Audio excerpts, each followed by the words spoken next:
Hello, welcome back to MTDCNC North America, and I am with Sandy. Sandy is here with Optipro Systems. Optipro Systems is based in Ontario, New York.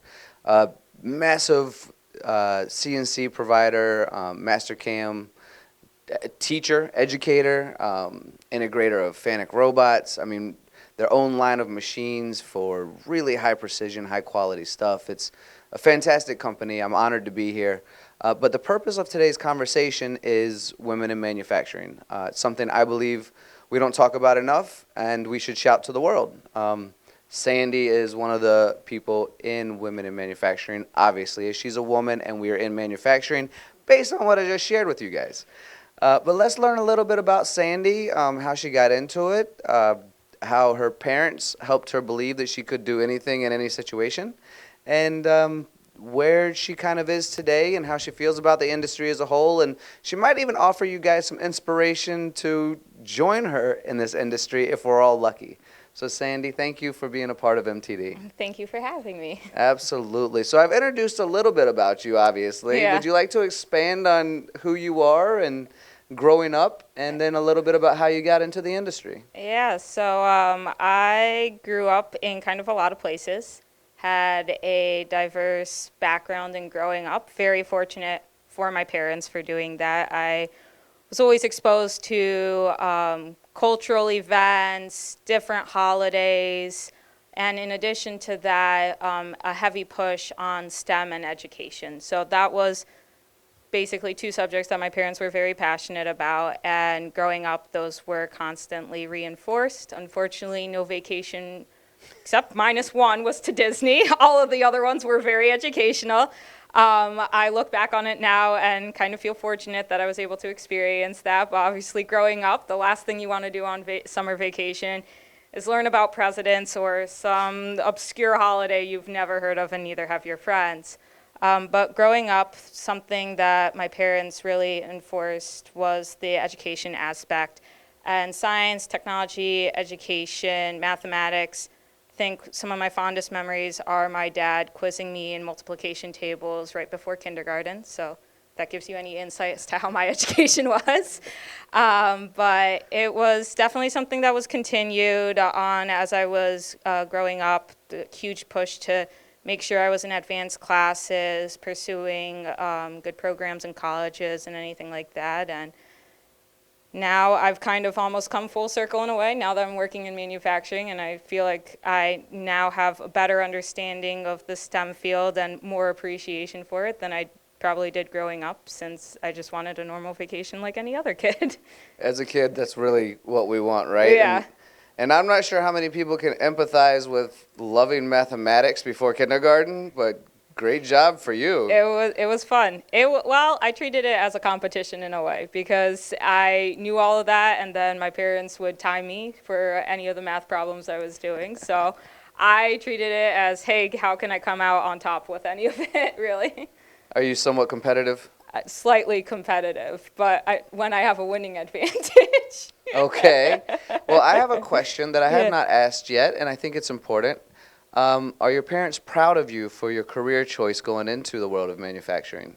I don't think they've ever categorized industries as, well, if she ends up in medicine, like, that's something I'll be proud of, but anything else I'm kind of going to look back on. And to go along with stereotypes in environments where you grow up very culturally diverse, there is that emphasis to do law or medicine, and that's not always applicable in every situation, but I know sometimes that can get brought up, at least in conversations that I've been a part of.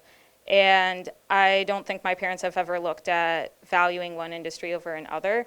I think what they have valued is she feeling accomplished at the end of each day? Is she giving back to the community? Is she finding fulfillment in what she's doing when she goes to work? And I think as long as those boxes have been checked, or if my parents feel like they're being checked, they have been pretty much kind of out of the picture in terms of like, oh, okay, like, manufacturing, not the best industry. I think when I go back to them and I tell them what I see at customer locations, what I see at Optipro, they're very impressed, and I think that would just hold true to any company I will ever be with, of okay, what are they doing and what have they done to give back? I think with COVID and when I was telling them about the stories for like the face masks and the goggles and anything that they were helping to give back in terms of Optipro for nursing homes or hospitals, that was something that my parents were like, hey, my daughter works for that company. Like, what's your kid doing? Like, it was their bragging point. So they were definitely like very proud of it,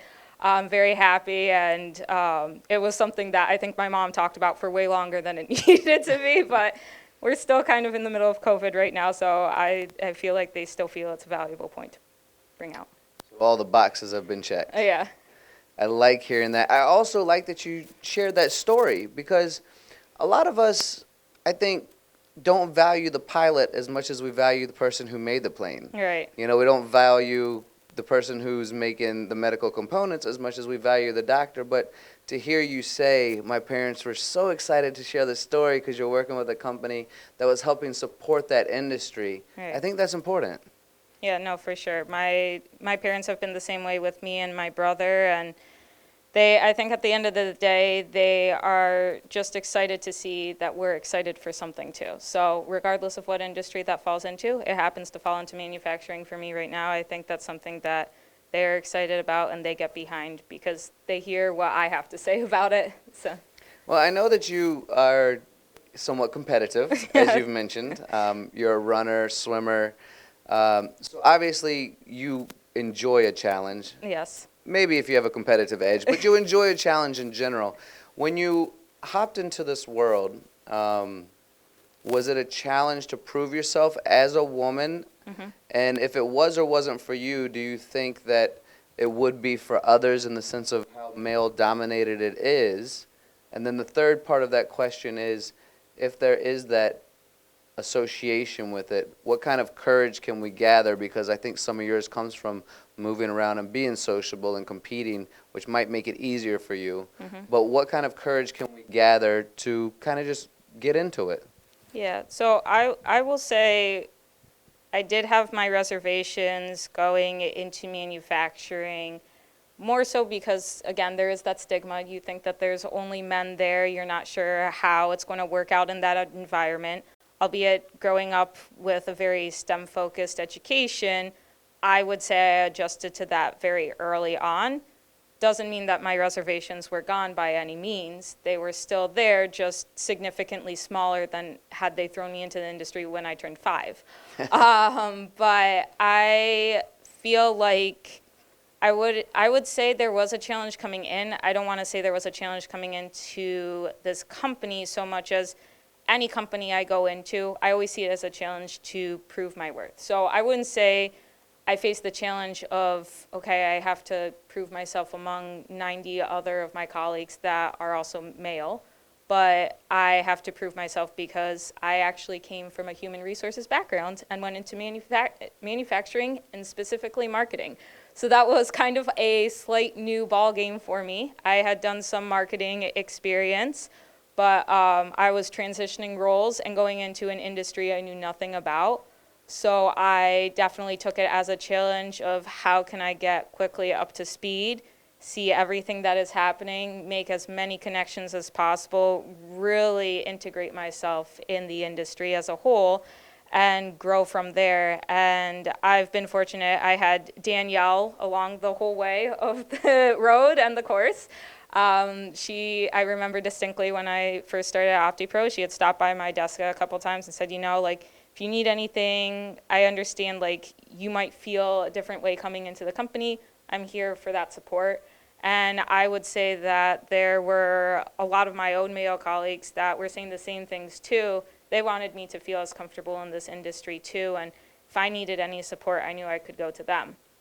So I would say that even if there were challenges that maybe I didn't see right away, everyone was trying to get ahead of them and help me out as much as possible. And I valued that immensely, so that it made me feel that much more comfortable quickly and adjust to my surroundings that much more. I would say that to any girls that are looking in terms of careers or maybe career paths, if they want to either go into manufacturing or do some sort of job in manufacturing, just find your support circle. That's the best way to put it. And I mean a support circle beyond just the friends that you make in school or for summer camps or anything like that. Find your support circle in the company. They will be incredibly helpful. They will help you propel to the top. They will provide you opportunities that you wouldn't imagine ever putting yourself in. And they'll be there the whole way in case you ever need some hand holding. Not that I've needed too much of that, luckily, but I know that if I did, I know who I can reach out to. And I feel like if you have that, you're going to be comfortable regardless of what industry you choose, what position you choose, what career path, whatever it may be. It's a great answer, and you're right. Danielle is a leader in Women for Manufacturing. You know, she's a leader in general. So I'm grateful to hear that testimony. And I think you've already touched on this. I'm pretty sure you've already touched on this, but I just want to make it plain as day. Do you feel welcomed in a male-dominated industry? I do. I feel like I don't look at it that way anymore, which is a good thing. I just look at that as I come in, I have friends I can work with, and people I enjoy conversing with and bouncing off ideas, building projects, making them come to life. And I am incredibly grateful for the opportunity to work here, and I am incredibly humbled by any of the customers I meet and any of the projects I see happen, because I see the full cycle of start to finish. And there's so much more that I've learned here than I ever thought I think I would ever learn. I love it. Absolutely love it. Well, guys, I hope you felt the same inspiration that I have learning from Sandy. Women in manufacturing, incredibly important. Sandy, thank you for sharing that with MTD. We really appreciate it.